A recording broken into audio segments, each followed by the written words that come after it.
is chillin'. What more can I say? Top billing.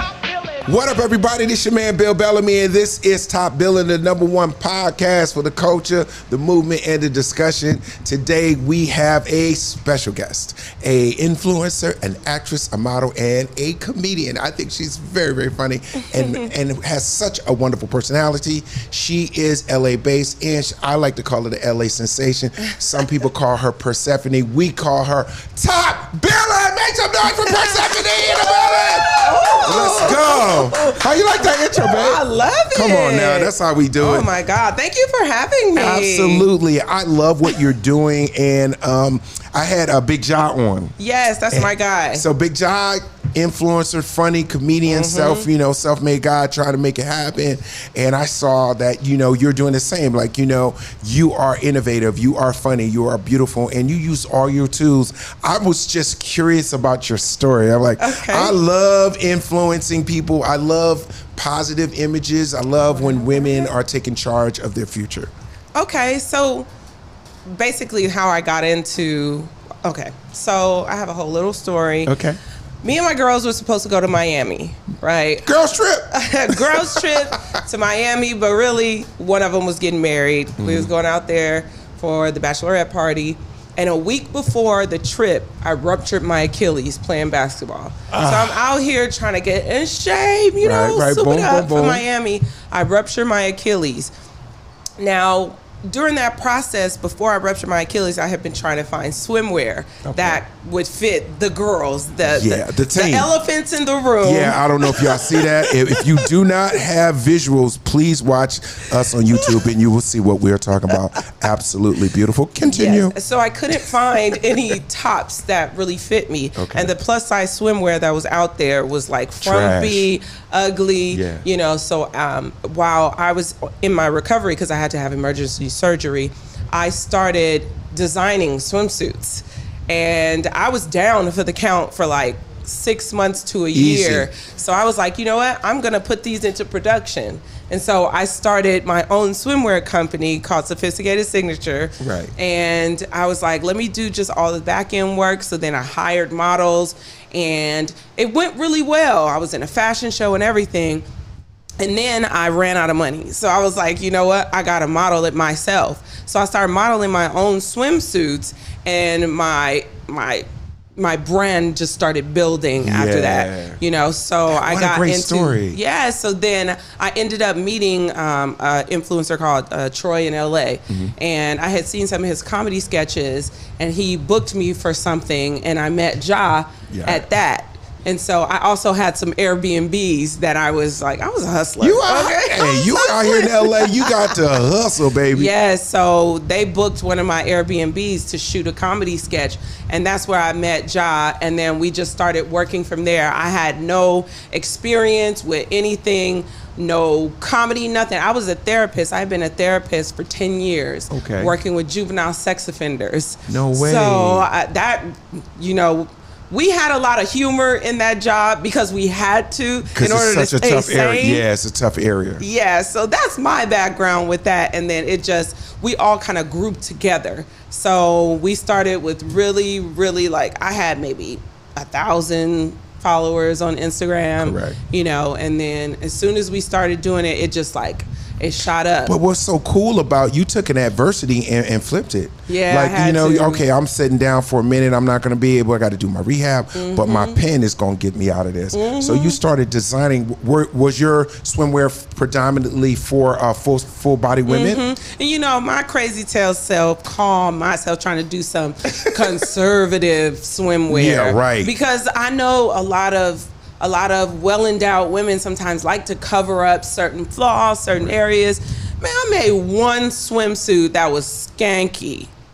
And they was selling out the what? That was what everybody wanted. So I was like, back to the drawing board. More thongs and string bikinis. Yeah, because the thing is, women want to feel sexy. You are confident enough to do it. Like, you have the confidence. It doesn't matter what you got going on. You just have confidence. Like, you breathe confidence, right?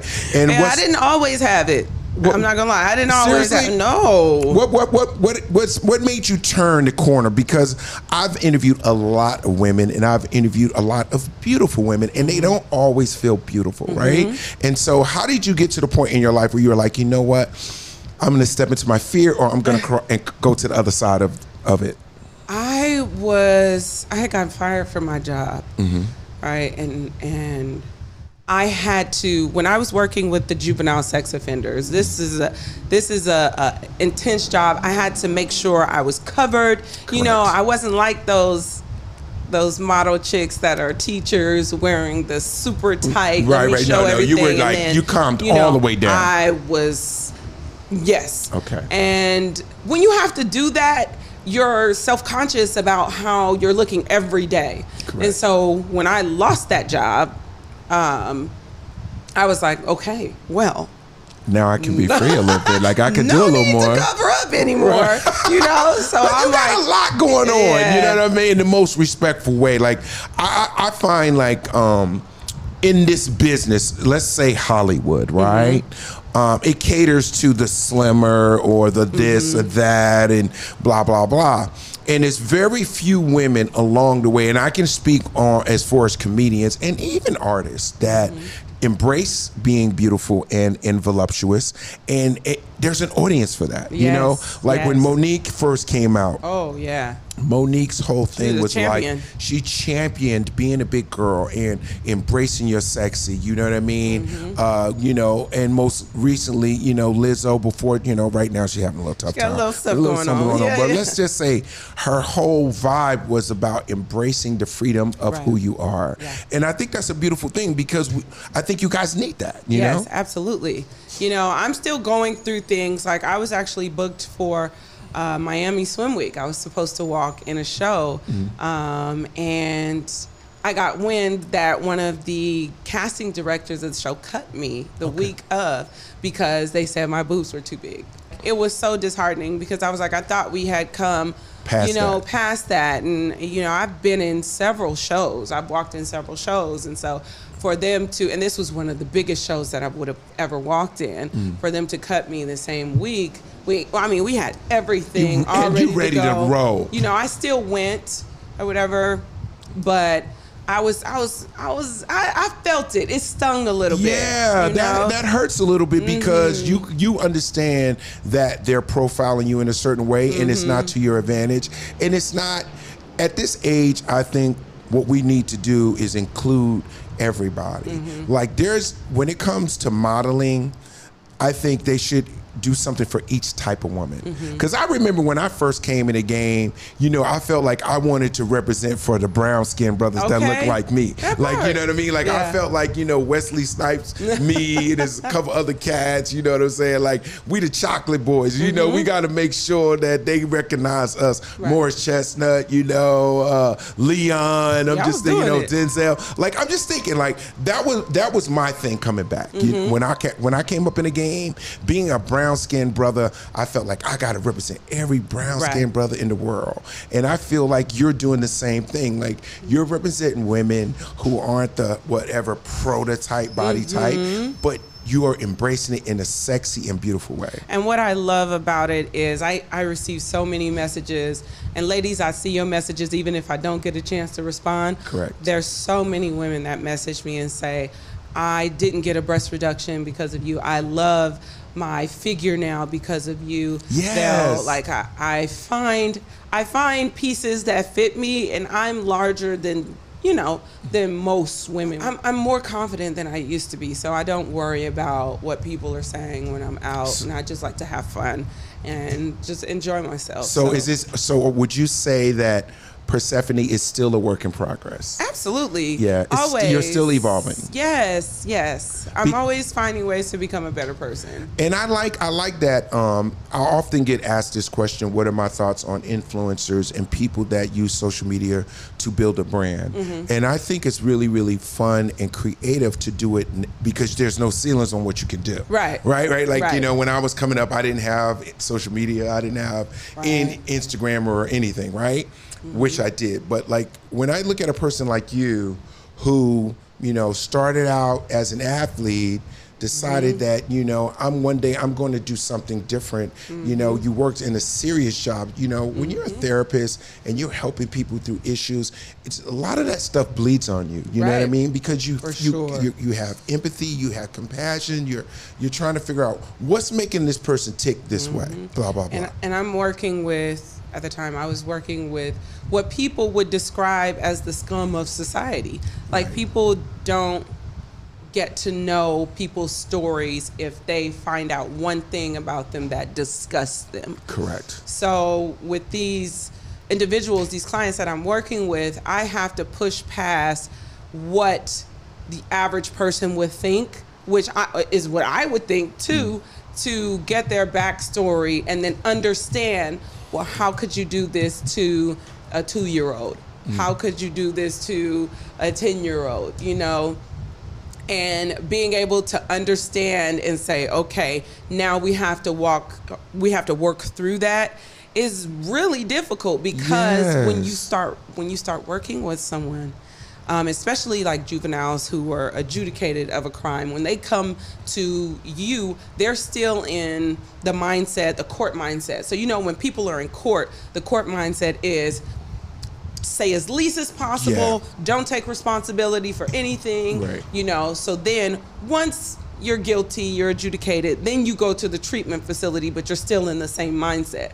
So how does treatment start if you're still in the same mindset of and who do you trust to? Right. How is it that this information that I could potentially give you going to harm me moving forward? Right. And I mean, I've never really had experience in that area, but I'm just thinking in real time, it would be really, really difficult to see many upsides to it, because I think a lot of times people that experience those things, it happened to them. Right. So they're repeating a situation. So what we end up dealing with is, not only am I trying to understand and empathize, but I'm dealing with somebody who's in a mindset of, I'm not going to take responsibility, and so I might come across as arrogant. I might have an attitude. I might, you know, they're master manipulators. So then how do I empathize with someone who did something heinous, and now I have to like try to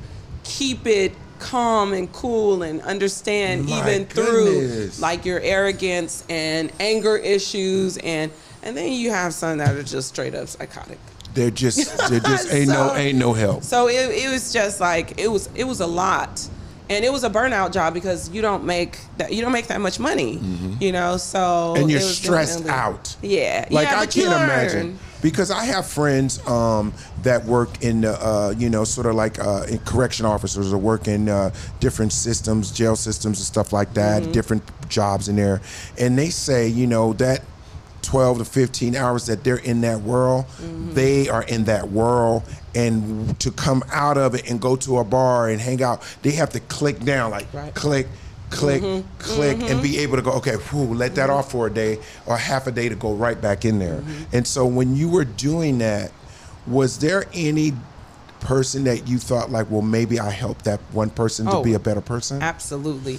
And that was my thing. If I could prevent at least one other person from being victimized, then I was like, my job is done, you know. But I feel like we helped a lot. But I am gonna say this: whenever I do see like little articles on social media of somebody doing something, I'll be like, oh, please don't let it be one of your kids, one of my kids. Yeah, because like, let me tell you, this is a thing that I love about doing Top Billing and having a podcast where we can meet people, because everybody's journey is just different. Like we don't know where we're going. We may start here, right?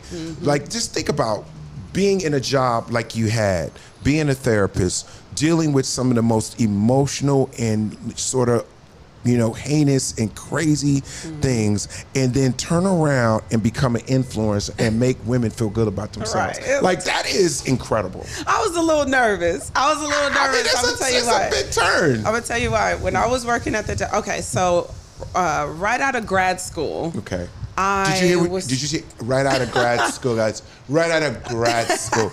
Go ahead. Right out of grad school, I was looking for a job, couldn't find a job. I got approached to model for Smooth magazine. I remember Smooth. Yes. I got the chance. That's late 90s, right?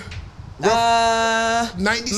Mine was of course in 2000s. Oh my, yeah, you're a little younger than me. Yeah. Sorry, I kind of dated myself. Sorry, guys.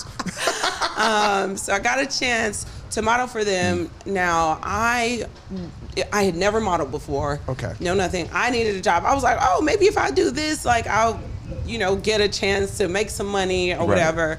And so I met with a casting director. He casted me. I ended up getting the cover. I can see that. Yeah, I got the cover, and I wasn't expecting that because I wasn't really like. I'm not a model yet. Yeah. Like, I'm just doing this. Yeah, so I got the cover, and I was like, oh shit. And then I ended up getting that job working with the sex offenders. So then it was like it came out right. That's the worst thing you could have done was be on the cover of Smooth, and then your smooth ass kind of walk in here and deal with these crazy. And I got like hand bras, so lingerie. So it's like, oh no. So then one of the kids went to the barbershop on a home pass. Oh no. And they had the magazine on the table in the barbershop. And I was like, oh, he brought it to Lord, when I tell you my supervisors, they was hot. They was hot. Because But Smooth Magazine but the thing about Smooth Magazine was it was like just sexy. Yeah. Like it was right at the borderline. Like, it's the poses are sexy. You don't see nothing, but you imagine. You know what I mean? I remember Smooth. I have several copies. Excuse me. Am I telling on myself there? I'm sorry. Excuse me. You gotta do what you gotta do. Do what you gotta. Anyway, so that was, oh my God, that was unfortunate. It got brought up pretty much like once a year. I have all my superiors pull me in, and they're like, "So it happened again," and I'm like, "Another one." So I used to be afraid that I was gonna get fired. So I used to be walking on eggshells all the time at that job, thinking, and then what young boys do, they'll take one thing that they see and they're like, oh, it was lesbian porn or something like that. And I'm like, wait, I was just modeling. I wasn't even doing nothing. Nobody else. Right. Nobody was in my picture. So my supervisors are like, yeah, so we got wind that there was some lesbian porn. And I'm like, no.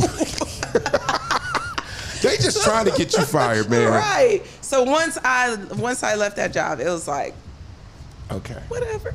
Okay, that I had that modeling. They like me in that industry. Yeah. Like, so we can get back into it. Let's go. Like, where are we at? Yeah. Well, this is the thing where I just go with my gut, and this is where I think you excel and why you're successful and you're on your path, because you are courageous enough to keep moving. Like, you're over here, boom, I fell, okay, I'm gonna get up, boom, you know what I'm saying? I didn't mean to do that, but I did. Okay, keep moving. And that's what I think is the difference between people who become super successful and people who get stuck, right? We all have setbacks, right? You know what I mean? And one of the things that I like that is how you're doing it.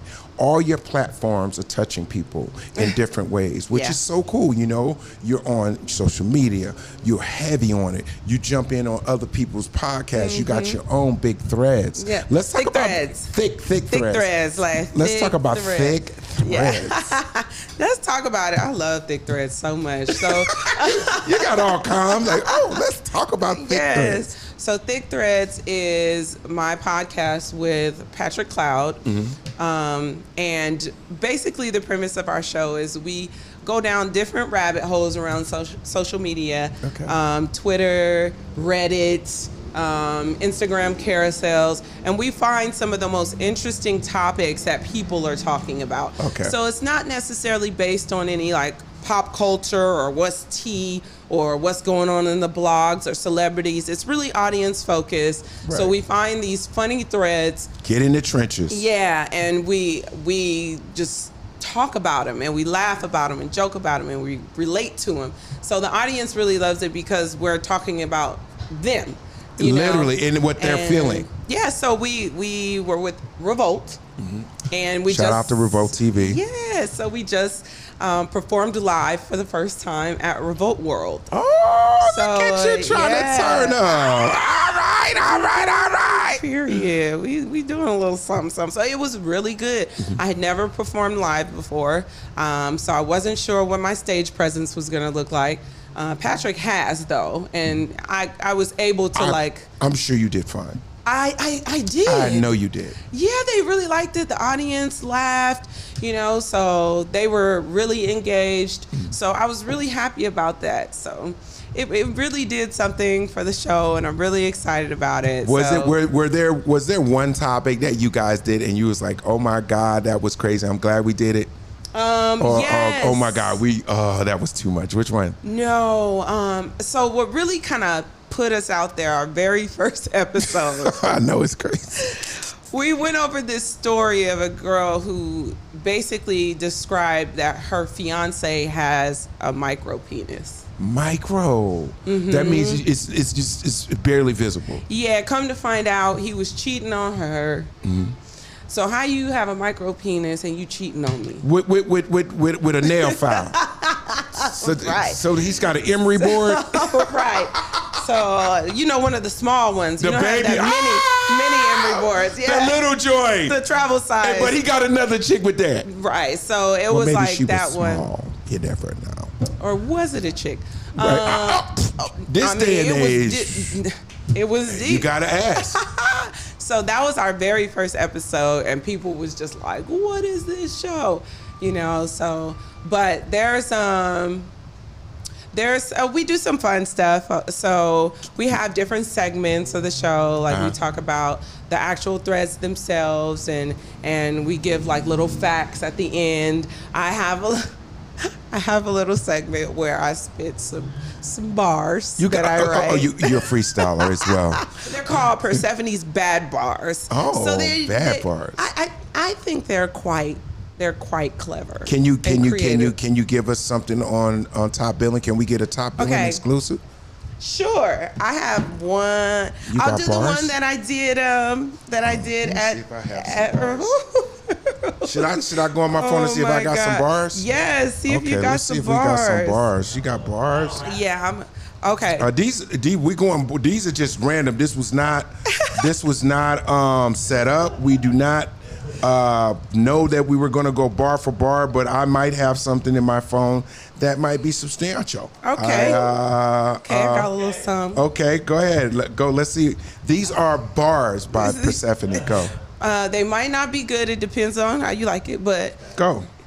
It's getting scary. He walking slow like he's underwater. I call him Gary. I asked him where he's from. He said Dubai, and he likes to eat. So I opened my legs and took him to the middle feast. Ooh!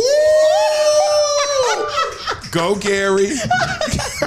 Now, Gary is SpongeBob's snail underwater. All right. I don't know if I got nothing like that. Jesus Christ. To the middle feast. The middle feast. Damn. Well, I'm trying to feel like what do I have in my phone? That was cold. Yo, we got to give us some snaps, yo.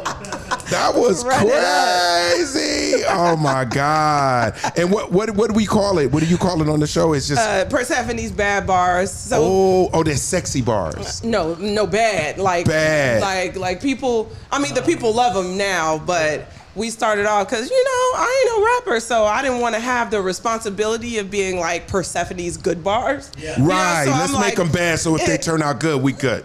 Yeah. The manipulation. The way we make it work. Oh my God. I'm trying to find like on my phone. I usually if I get like a little inspiration or whatever, I'm going to see if I can find something on my phone that is bars or something because they're never finished. They're just like a beat. I hear a beat in the car and I might write a verse or something. People tell me I should keep doing it, but I'm like, man, it only happens when I'm having fun. Let me see. I have one where You got another one? All right, I'm trying to remember because the people really like this one. I said,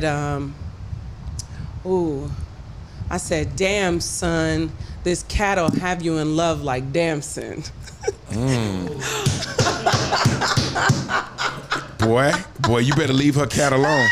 Yeah. Watch yourself over there, Chaz. It'll have you what? Like damn son? It'll have you in love like damn son. Ah. It'll hit you like a snowfall. Oh.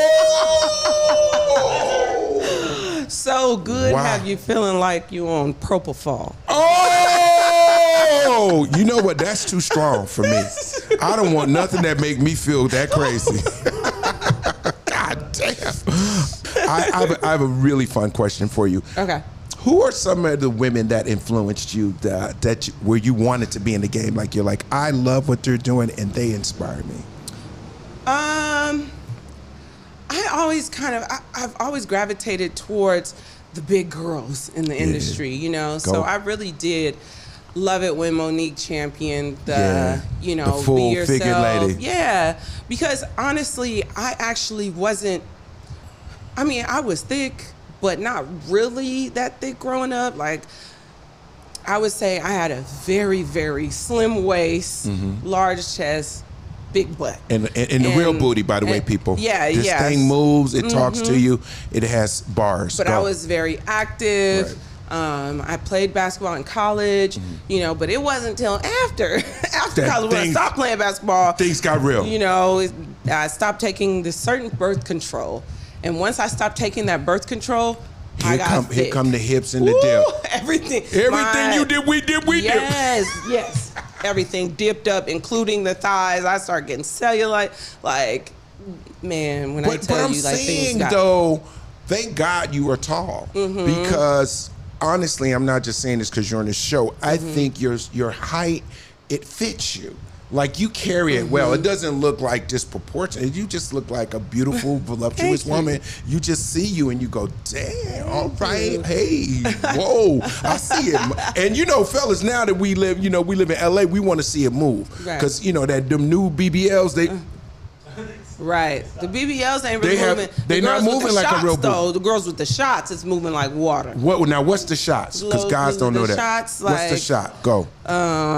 I don't know what's in the shots, but it's so you go lay down and they shoot your booty with a shot. Yeah. And what does that do? Shots.